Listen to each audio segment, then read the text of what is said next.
자, 한편 오늘 나온 지난해 우리나라 무역 성적표를 보면 이 적자 규모가 472억 달러, 우리 돈 약 60조 원에 이르는 것으로 집계됐습니다.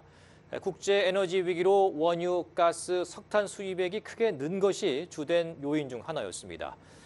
올해도 경제 분야의 주름살은 더 깊어질 것으로 보입니다. 당분간 투자와 고용, 소비 한파가 계속될 거란 전망입니다. 이세중 기자입니다.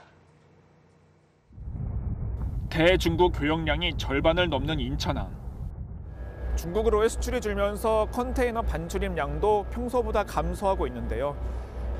240억 달러가 넘는 흑자를 내던 중국과의 무역 수지가 급격히 악화됐고 지난해 전체 적자 규모는 이렇게 사상 최대치를 기록했습니다. 2008년 이후 14년 만의 적자입니다. 올해 수출도 부진할 것으로 예상되면서 기업들은 이미 긴축에 들어갔습니다. SK 하이닉스는 투자를 절반 넘게 줄였고 기계, 철강 업종 등도 위축될 것으로 보입니다. 특히 생산비가 올라도 납품가에 반영하기 어려운 중소기업의 부담은 더 큽니다.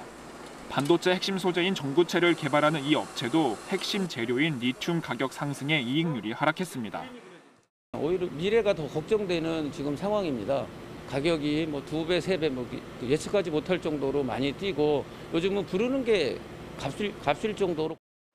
투자가 줄고 이익이 감소하면 고용에도 타격이 불가피한데 채용을 줄이겠다는 기업이 3분의 1이 넘습니다.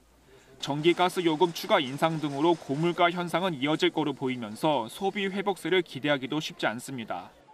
그러니까 옷이나 이런 부분들은 아무래도 이제 줄이게 되고 개인적으로도 네일 아트나 이런 약간 사치제라고 볼 수 있는 것들은 아무래도 줄여 나가겠죠. 정부는 북한 위기 극복을 위해 금융시장 불안을 막기 위한 조치를 취하는 한편 재정 집행을 최대한 앞당기겠다고 밝혔습니다. 올해 상반기가 가장 어려울 것으로 전망했는데 결국 하반기 경기의 반등 여부가 변수입니다.